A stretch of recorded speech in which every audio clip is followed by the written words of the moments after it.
वो कहावत याद है क्या? महंगा रोए एक बार, सस्ता रोए बार बार। ये कहावत तब पूरी हुई जब वो कस्टमर हमारे पास आया और उन्होंने मुझे बताया कि सर काफ़ी परेशानी हो रही है। हमने सस्ता इक्विपमेंट, जिम इक्विपमेंट खरीद लिया था किसी मैन्युफैक्चरर से, उनके बहकावे में आके। ये वीडियो बनाने का पर्पस मेरा ये नहीं है कि मैं किसी को नीचा दिखाऊं या किसी को छोटा दिखाऊं।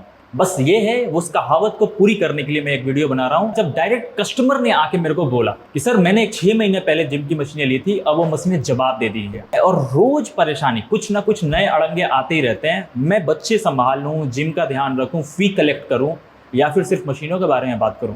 मैं बताने वाला हूं कुछ पॉइंट्स में कि क्या चीजें आपको देखनी चाहिए, और ये देखना बहुत इंपॉर्टेंट है। अगर आप देखोगे नहीं, समझोगे नहीं, तो कैसे समझ पाओगे कि कहाँ से क्या क्वालिटी हमें खरीदनी चाहिए, कहाँ से क्या मशीनें खरीदनी चाहिए और किस किस चीज़ों पे हमें बारीकी से ध्यान देना चाहिए।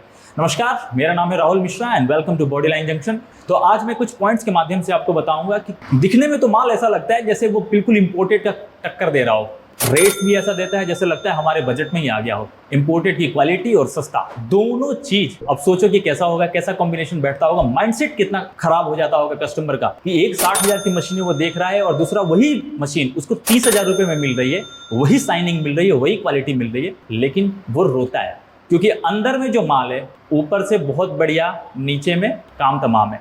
तो वैसा ही सिस्टम है। वो चीजें आपको नहीं देखनी है, आपको देखना है पाइप का गेज, पाइप की थिकनेस, जिसको मैं कहता हूं हमेशा आपकी थिकनेस 3.2 mm की होनी चाहिए, यानी कि 10 गेज का होना चाहिए। आपकी फिनिशिंग, आपके बायोमैकेनिक्स, आपके अलाइनमेंट, आपके वायर, पुली, कैचर और बहुत सारे एसेसरीज, इवन दो आपके कुशन भी आपको दिखनी चाहिए। शोरूम में देख के या फोटो में देख के आप सेलेक्ट मत करो और शोरूम में देख के आप विश्वास मत कर लो कि भैया ये तो 60,000 की मशीन हमें 30,000 रुपये में मिल रही है।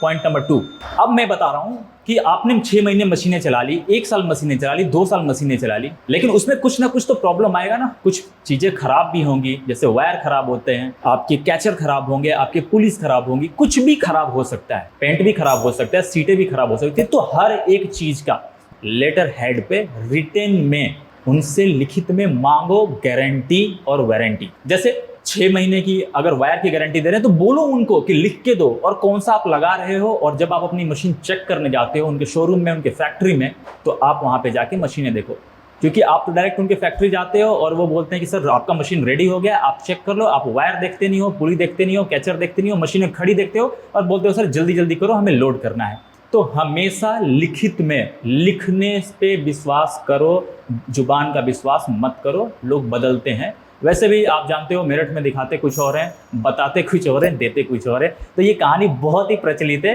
कि मेरे साथ फ्रॉड हो गया, मेरे साथ फ्रॉड हो गया। फ्रॉड नहीं हो रहा है आपके साथ, आप लिख के लो भाई, मेरे से लिख के लो। जैसे मैं गारंटी देता हूँ वायर की 6 महीने की गारंटी, कैचर की देता हूँ लाइफ टाइम देता हूँ, फ्रेम की 7 साल की गारंटी, डंबल की 1 साल की देता हूँ, प्लेट की 1 साल की देता हूँ, रॉड बेंट होने की 5 साल की गारंटी देता हूँ। इसी तरीके से पेंट का 2 साल की गारंटी देता हूँ, कुशन का गारंटी 1 साल का देता हूँ। तो हर एक चीज जैसे मैं अपने कस्टमर को लिख के देता हूँ, तो लिखित में लेना आपको बहुत इंपॉर्टेंट है। पॉइंट नंबर 3, इंस्टॉलेशन के टाइम पे इंस्पेक्शन करना, ऑथेंटिकेट करना, वेरीफाई करना कंपनी कि हाँ सर मैं फुल्ली सेटिस्फाइड हूँ आपके इंस्टॉलेशन से, इसके बाद आप निकालो। इट मीन्स कि इंस्टॉलेशन के बंदे आते हैं, जल्दी जल्दी इंस्टॉलेशन करके कहीं नट टाइट करना छोड़ दिया, कहीं पुली टाइट करना छोड़ दिया, कहीं मशीनें टाइट चल रही है, आने जाने में कुछ अलाइनमेंट इधर उधर हो गया, तो आप बिना चेक किए, बिना इंस्पेक्ट किए, जैसे आप हमारे साथ करते हो, जैसे हमने क्वेश्चन बना रखा है। पहला क्वेश्चन कि सर क्या आपकी मशीनें सही चल रही हैं।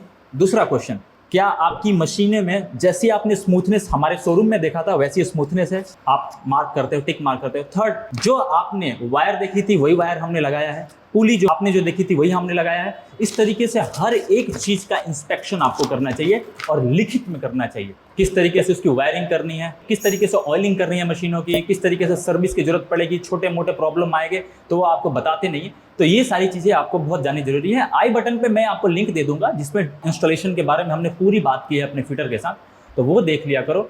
और हमेशा कंपनी के बंदे को ही इंस्टॉलेशन पे बुलाओ। कहने का मतलब ये था कि एक छोटे मैन्युफैक्चरर से माल लेना और एक रेपुटेड और एक बड़े मैन्युफैक्चरर से माल लेने में कितने डिफरेंसेस हैं। तो ये चीज़ों का आप ध्यान रखो, क्योंकि क्या होता है कि 3 से 4 महीने में ही आपकी रिप्लेसमेंट चालू हो जाती है और आपकी मशीनें जवाब देनी चालू हो जाती है। हर तरह की मशीनों में प्रॉब्लम होता है। अगर आपको लगे कि ये वीडियो आपको हेल्पफुल नजर आ रहा है तो एक सब्सक्राइब, एक कमेंट करके हमें बताओ और एक लाइक, हो सके तो अपने फैमिली एंड फ्रेंड्स को शेयर करो। तो थैंक यू का कमेंट लिखें। Thank you so much.